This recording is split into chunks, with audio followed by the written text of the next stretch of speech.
Espace TV, le 22h.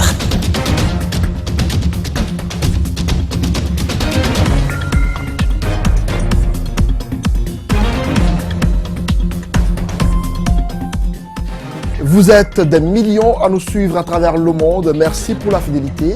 Bienvenue dans ce journal. Toujours pas d'entente entre acteurs sociaux et le gouvernement autour du tarif du carburant à la pompe. Après les échauffourées d'hier, des rumeurs donnaient le général Ansoumane Bafoué porté disparu et son domicile saccagé. Ce mardi, il s'est exprimé pour apporter un démenti. Éducation, les résultats des examens nationaux publiés récemment sont-ils les vrais? C'est la question que l'on se pose après la sortie médiatique ce mardi du secrétaire général du SLEG, Aboubakar Souma, qui a tenu à travers un point de presse à répondre au ministre Sanoussi Bantamasso. Ailleurs dans le monde, c'est dans une atmosphère très tendue que le Premier ministre français a brisé le silence de l'exécutif dans l'affaire Benalla. Une dérive individuelle et non pas une affaire d'État, a soutenu M. Édouard Philippe. C'est tout pour les titres. Bonsoir à toutes et à tous, bienvenue dans ce journal. Crise sociale en Guinée, les tensions persistent et les acteurs ont du mal à se mettre d'accord, ce qui semble agacer certains politiques.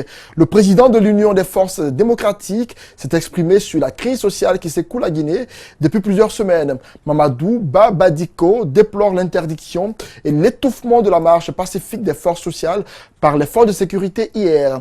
Il invite les acteurs sociaux à changer de stratégie. Le président de l'UFD exhorte également les citoyens à mettre la pression sur les syndicalistes jusqu'au bout. Mamadou Kadisso et Yacouba Traoré l'ont rencontré. Le président de l'Union des forces démocratiques déplore l'usage de la force pour disperser la marche pacifique organisée par les forces sociales. Il dénonce également l'arrestation de certains activistes avant de décocher des flèches au directeur des unités d'intervention de la police. On a même un général, quelqu'un qui a gagné ses galons de général à force de balancer des grenades lacrymogènes sur des marcheurs pacifiques. La marche pacifique des forces sociales n'a pas connu assez de mobilisation comme lors de la première. Mamadou Badikoba justifie cela par l'extrême pauvreté de la population.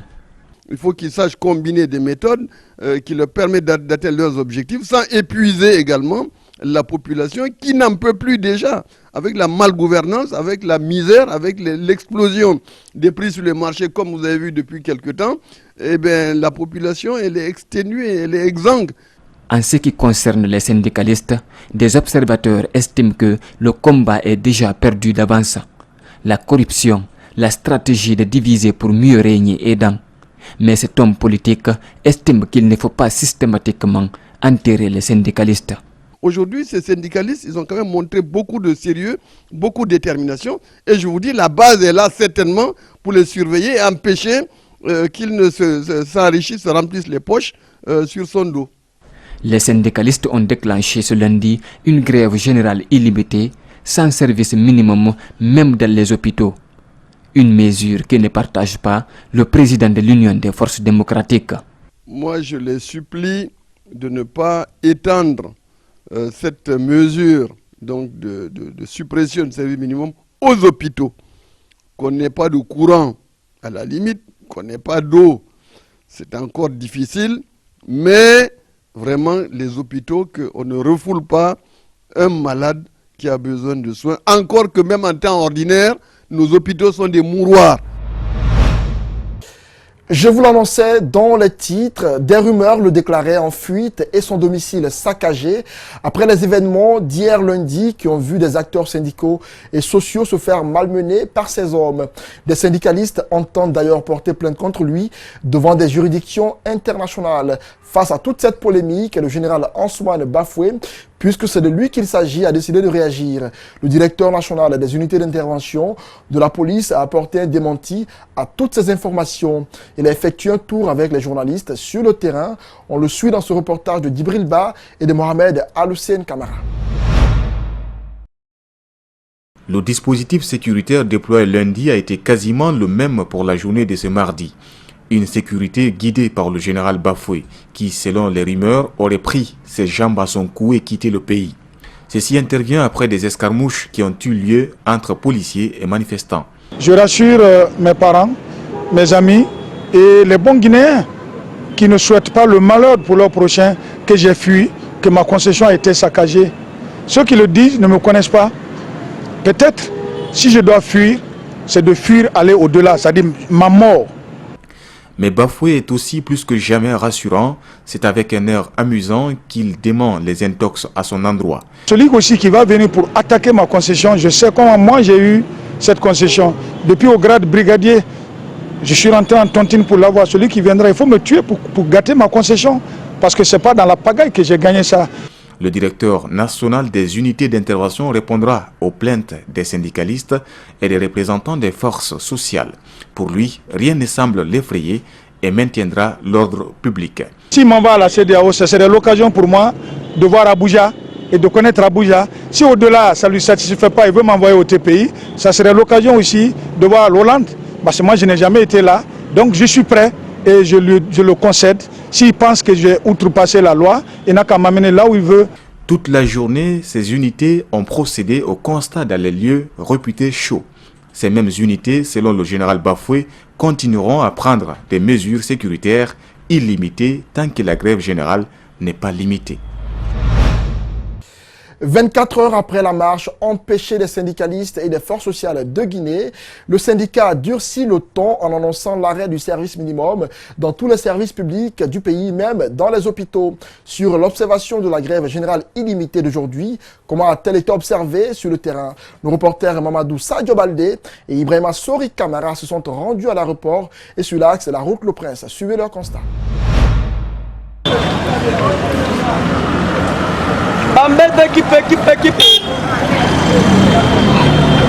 Preuve que la route qui mène sur la route Le Prince fonctionne. Au niveau du rond-point de l'aéroport, la circulation n'est pas intense, les gens ne se bousculent pas non plus. 10 heures déjà, les cambistes guettent le moindre passant dans l'espoir de faire un échange avec lui. Pendant ce temps, les centrales syndicales ont annoncé la veille la fermeture du trafic aérien, mais des citoyens viennent juste de descendre de l'avion. S'il y a une âme vivante à Conakry, c'est toute logique que cette partie de Madina enregistre une présence humaine. Des visages fermés et à pas de géant, les hommes et un nombre plus important de femmes passent. Un clin d'œil au rond-point Koza suffit pour découvrir le calme qui y règne. Ces agents de sécurité tranquillement assis montrent clairement que l'embouteillage n'existe pas. Les magasins et boutiques fermés, les étalagistes s'activent. Nous croisons un syndicaliste, il nous explique ses propres constats du terrain. Et moi, mon constat que j'ai vu qu'il y a des taxis qui roulent et moi, du côté des motards, je vois que quand je suis allé à la tannerie, voir mes amis, ils me disent que non, comment est-ce que fait-il qu'on voit les voitures rouler et que nous, les motards, nous disent de ne pas rouler. Donc, rien pour laquelle je vais rendre compte à la base et ensemble, ils vont décider qu'est-ce qu'ils pourront faire pour la suite de la grève plutôt. La suite à donner, ses camarades décideront, mais en attendant, voici le message qu'il passe à ses mandants. C'est pour tout le monde et c'est pour tous les Guinéens. Donc nous allons nous donner les mains et ensemble donner la force aussi aux centrales syndicales qui nous défendent et pour nous satisfaire. Les centrales syndicales ont invité les services comme la SEG, les DG, le port et l'aéroport d'arrêter le travail, mais pas sûr que ce message soit passé. Tout au moins, une agence de la SEG était opérationnelle à la mi-journée.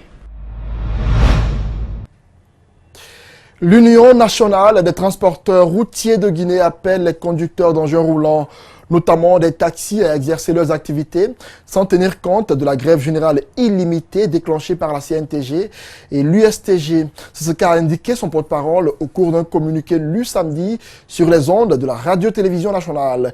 El Hadj Souleymane Sissé, le président de cette union, dénonce le manque de consultation des centrales mères et souligne le devoir de la neutralité des transporteurs dans les mouvements sociaux. Fatou Kébé, Elisabeth Bongono, Ibrahim Assouma. Partir en grève est un droit pour tout citoyen. Mais selon le porte-parole de l'Union nationale des transporteurs de Guinée, il n'est pas logique qu'un transporteur observe un mot d'ordre de grève. Ils sont chargés d'assurer le transport des personnes et de leurs biens. En tant que transporteur, dans la logique et dans nos statuts, le mot d'ordre de grève n'existe pas. Un transporteur dans la logique ne peut pas gréver parce que les transports se font pour nous.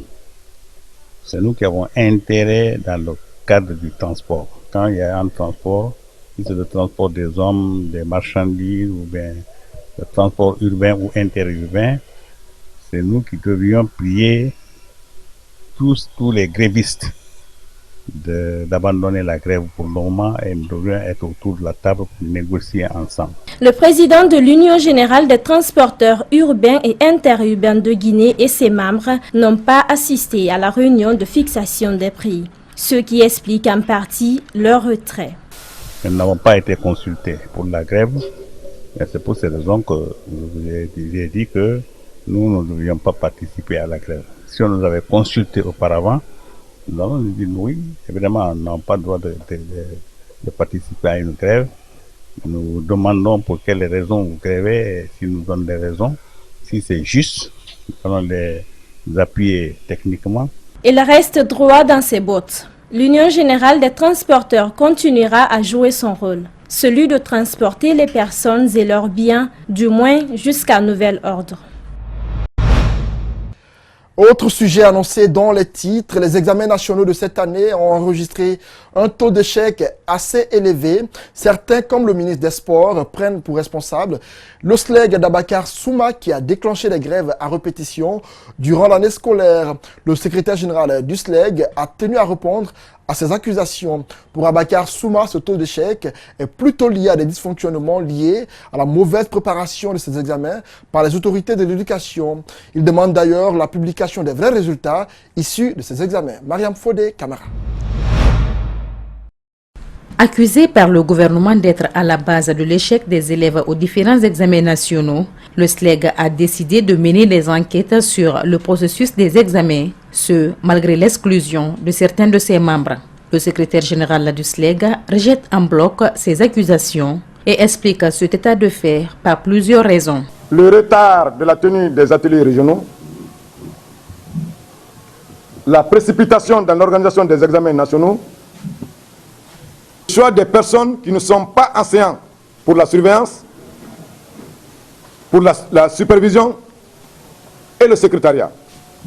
La sélection des enseignants comme correcteurs alors qu'ils n'évoluent pas dans les classes d'examen. Le SLEG rappelle dans ce rapport que les cours de rattrapage ont été organisés pour combler le vide. Le SLEG tient à rappeler l'opinion nationale et internationale que des cours de rattrapage ont été organisés ça et là dans toutes les écoles pour être en harmonie avec la progression du programme. Bref, les programmes ont été exécutés à 100%. Les autorités de l'éducation en sont témoins. Après enquête et analyse, le SLEG trouve que ces résultats ne reflètent pas la prestation des candidats. C'est pourquoi il demande la publication des vrais résultats. Et demande en conséquence au service national des examens de sortir les vrais résultats et demande aux élèves et parents d'élèves de se prêter à la vérification qui est la meilleure voie pour faire jaillir la vérité sur les résultats. Aboubakar Souma dit avoir des preuves par rapport au travail effectué par les candidats à travers les notes qu'ils ont obtenues. Le ministère de l'administration du territoire et de la décentralisation envisage l'installation partielle des exécutifs locaux, une décision diversement appréciée par les partis et les candidats qui ont concouru aux élections communales. Si l'UFR condamne cette annonce, Saïdouba Kissing Kamara, maire promu de Bofa, réclame avec force l'installation de tous les élus locaux dans toutes les circonscriptions de la Guinée. Al-Seni Bari, Abakar Din Kamara, Ibrahima Souma signe ce reportage. Le député Din Kamara est membre de l'Union des forces républicaines, parti en liste pour les élections locales. Pour lui, l'installation partielle des élus locaux retarderait les futures échéances électorales. Puis, le coût sera énorme s'il faut installer par endroits les maires et laisser d'autres. Nous ne sommes pas du tout favorables à l'installation partielle. La raison est simple. Quand on dit aujourd'hui mise en place partielle, ça veut dire qu'on veut laisser de côté 12 circonscriptions. Ces 12 circonscriptions, quand vous regardez le tissu électoral, vous constaterez que c'est à peu près le tiers de la population électorale de la Guinée. Des propos balayés des revers de main par Maître Kissing, maire promu de Bofa. Il sollicite plutôt l'installation de tous les élus locaux dès maintenant et dans le respect de la loi et du code électoral. Moi j'ai perdu 2 sièges à Bofa, mais je me conforme à la loi. Moi je pense qu'il faut régler tout. Aujourd'hui installer l'ensemble des communes, des 342, il faut installer. Ce qui se passe au niveau des 12 communes, moi je n'en sais pas. Et pour moi, en tant que juriste, légalement, je pense que les tribunaux sont prononcés. La CENI a déclaré les résultats définitifs. Tout le monde doit se plier à cela. La négociation sans le respect de la loi ne résout rien, poursuit le futur maire, avant de dénoncer les difficultés auxquelles les populations de l'intérieur du pays sont confrontées. Les rues sont barrées partout, les villages, avec l'eau. Il n'y a pas de pont, il n'y a rien de tout. Maintenant, les gens sont là à Conakry ici, ils se placent dans ça pour dire que nous ne sommes pas d'accord, Ce n'est pas normal. Le ministre doit installer tout le monde. Les dés sont lancés et les yeux sont tournés vers le ministère de l'administration. En plus bref, manifestation des femmes du district de Niampara, c'est dans la préfecture de Nzérékoré, c'était hier. Plusieurs dizaines de femmes, certaines torse nues, étaient devant le tribunal de Nzérékoré pour exiger la libération du président de leur district. Eli Penso, arrêté pour une affaire de conflit domanial. Cette manifestation n'a pas permis la libération de leur chef. En l'espace de 2 semaines, c'est la 2e fois que des manifestations de ce genre ont lieu dans la localité. Nous y reviendrons. Comment renforcer le partenariat entre la Guinée et le Canada? C'est l'une des préoccupations de l'ambassade guinéenne au Canada, en partenariat avec l'Association des Guinéens vivant dans ce pays qui organise un forum économique à Montréal en octobre prochain. Ce forum rassemblera les investisseurs guinéens de la diaspora pour parler du développement économique des 2 pays. Certaines experts canadiennes sont en Guinée pour rencontrer les autorités sur la tenue de ce forum. Mohamed Valek Touré, Lamine Silla, pour cet élément de reportage. L'association guinéenne au Canada séjourne en Guinée dans le cadre des préparatifs d'un forum économique qui se tiendra à Montréal au mois d'octobre. L'objectif est de réunir les hommes d'affaires guinéens et canadiens en vue de promouvoir l'investissement et créer des liens de coopération entre les 2 pays. C'est un rendez-vous d'affaires qui réunit le monde des affaires guinéens en relation avec les investisseurs canadiens que nous avons déjà identifiés. Donc nous sommes ici pour identifier les besoins qui sont locaux ici pour aller les jumeler avec ceux identifiés au Canada. Ce forum économique est l'occasion de réunir la diaspora guinéenne au Canada. L'attention est portée sur la Guinée et les potentiels projets qui permettront le développement du pays. Un partenariat que nous avons fait pour les aider à organiser ce forum parce que nous avons la connaissance de notre pays. Les thématiques qui ont été choisies dans le cadre du forum sont l'agriculture, l'énergie et puis les mines et aussi l'éducation et la formation professionnelle. Donc au titre de ces 3 secteurs, nous avons des personnes dans notre entreprise qui ont des compétences et nous avons été recrutés des entreprises qui veulent aller démarrer des projets en Guinée. Le forum économique Guinée-Canada va être une première qui va rassembler des investisseurs africains et européens. Ils seront informés sur les opportunités offertes par la Guinée en investissement. Venons-en à cet autre sujet, la pratique du métier de journaliste en saison pluvieuse. On le sait, il est difficile, voire impossible de travailler quand il pleut énormément et pourtant, les journalistes et reporters sont soumis aux exigences et aux aléas du métier. Comment parviennent-ils tous les jours à couvrir les événements au quotidien comme l'exige la profession? Al-Gassimou Yaliba et Ali Ouba se sont rendus dans certaines rédactions pour voir comment ces soldats de l'information bravent la pluie pour faire leur travail. Suivez. L'hivernage, un moment où exercer le métier de journaliste devient encore plus contraignant. Tous les reporters que nous avons rencontrés disent la même chose, mais de loin, la pluie est un obstacle au métier, nous confie-t-il. Nous sommes dans une période dans une saison pluvieuse. Alors que les uns peuvent rester à la maison parce qu'il pleut, ils peuvent rester à la maison parce que ça manifeste. Nous, c'est en ce moment que nous sommes appelés à sortir pour aller voir ce qui se passe sur le terrain et le rapporter. Qu'il pleuve ou qu'il neige, on est contraint de sortir puisque la population a besoin d'être informée. Donc du coup, même s'il pleut ou que vous êtes au lit, vous avez sommeil, vous ne voulez pas sortir, c'est une contrainte, vous êtes obligé de sortir. Pas question de reculer, même si parfois d'autres sont à deux doigts de lâcher prise.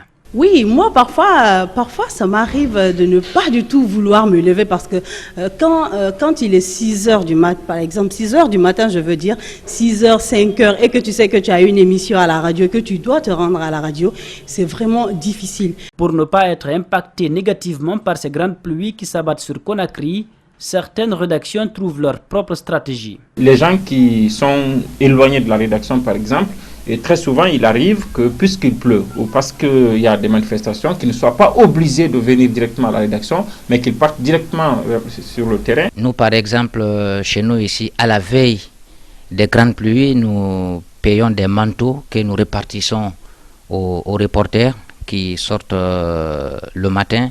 Contrairement à ces deux précédents médias, d'autres n'ont pris aucune disposition pour alléger la souffrance de leurs reporters en cette saison hivernale.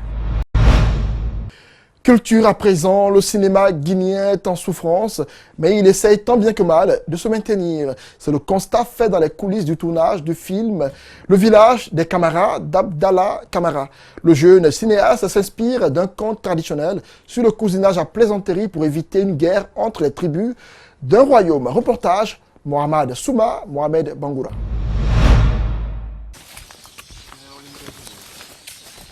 À la recherche du décor parfait pour son film, Abdallah s'active. Branches des arbres, des cornes de bœuf, tout accessoire lié aux ornements traditionnels est utilisé. Dans le film, alors que les sauvageons retranchés de la forêt pillent les communautés, celles-ci s'accusent au point de se déclarer la guerre, ignorant la présence des hommes de la forêt. Il faudra le cousinage à plaisanterie qui finit toujours par taire les embrouilles et réconcilier les maisons belligérantes. Un thème non fortuit. Elle vient de Sanarouya. Pourquoi Sanarouya? Parce que la Guinée est une famille. Les Soussous épousaient les Peuls épousaient les Maniqués épousaient les forestiers. Et aujourd'hui, la politique a fait que tout ça là est descendu dans l'eau. S'il rencontre des difficultés dans son art, le réalisateur n'oublie pas la place du cinéma guinéen et sa culture à une époque encore récente. Ce que la culture guinéenne a fait pour la Guinée, c'est quand on prend l'exemple sur les Africains à l'époque, que leur salaire payait les fonctionnaires guinéens. On a vu ça en Guinée au temps de Sékou Touré. Le cinéma guinéen ne manque pas de talent et d'acteurs intrépides, malgré le manque de soutien qui fait d'ailleurs toute la différence entre lui et les autres de la sous-région, nous explique l'acteur. Le jeu, il y a les grandes maisons de production. Tu peux mettre des millions, des milliards à la disposition de leurs cinéastes. Si l'État guinéen s'implique à 100%, le cinéma guinéen peut bouger. Parce que sans soutien financier, on ne peut pas faire un grand film. Au tournage, avec des moyens limités, on fait comme on peut. Tous ces acteurs réunis ici viennent sur des fonds propres. La passion n'a pas de prix et la bande vit des jours égayés.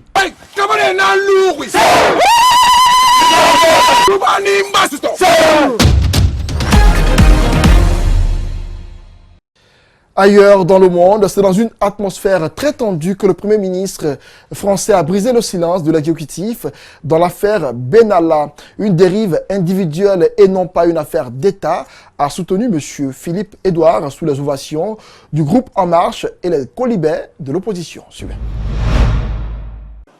Une dérive individuelle de la part de ce chargé de mission ne fait pas une affaire d'État.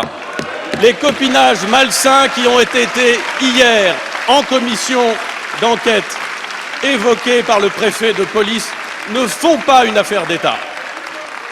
Vous voulez la vérité, vous voulez la lumière, l'ensemble des procédures qui ont été engagées nous permettront de connaître précisément l'enchaînement des faits et le cas échéant les responsabilités individuelles. Mais pour faire cela, Monsieur le Président Jacob, il faut une forme de sérénité. Il faut éviter toutes les confusions. L'Assemblée nationale n'est pas un tribunal. Les députés ne sont ni procureurs ni juges.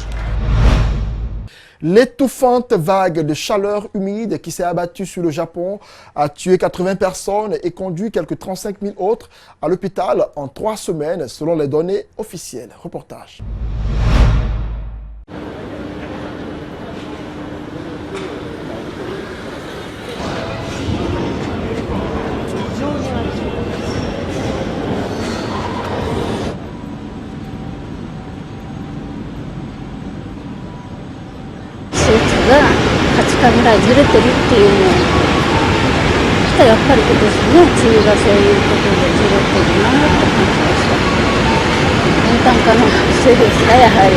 今中国は暑いけどでも東京比べるのは東京はきっと暑いよりと思う。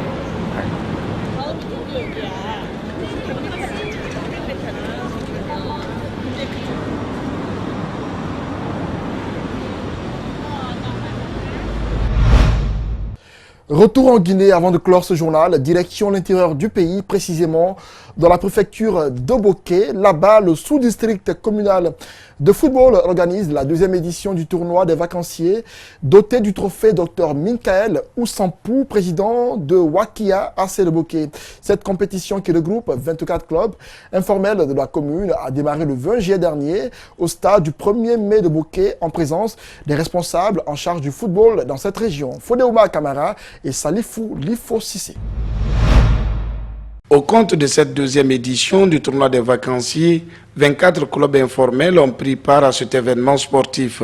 Pour le vice-président du sous-district communal de football de Boké, l'objectif est clair.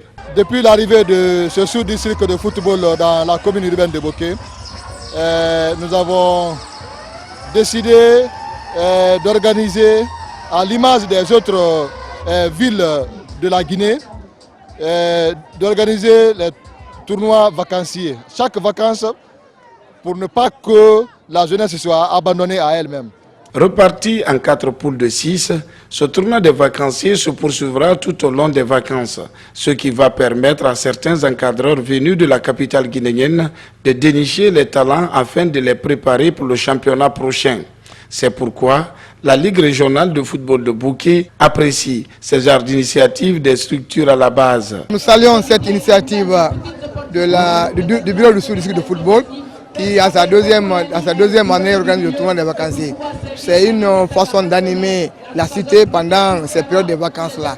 Le match d'ouverture a opposé la formation de Bendougou à son homologue d'FC Camus. Score final, 1-0 au profit de Camus. À la fin de la rencontre, joueurs et encadreurs se disent engagés à poursuivre ce combat sportif pour se hisser plus haut. Bon, pour la prochaine rencontre, nous sommes très optimistes. Vous savez, le football n'est pas facile. Surtout le premier match. Quel qu'en soit quoi, c'est très difficile. D'abord, dès le premier match, sinon l'équipe s'est très bien préparée. Malgré qu'on a perdu aujourd'hui, je vous rassure, on va se battre, on va continuer à travailler pour essayer d'aller de l'avant. Je remercie le public qui nous a supportés. Je remercie les supporters. Nous allons faire tout possible pour gagner ce deuxième match, car la formation d'Arc-en-Ciel n'est pas une petite formation. Donc on va continuer à bosser, travailler dur. La finale de ce tournoi des vacanciers est programmée pour le 8 septembre prochain au stade du 1er mai de Boké. Voici comment s'achève cette édition d'information. Merci à tous ceux qui l'ont suivi. Au revoir.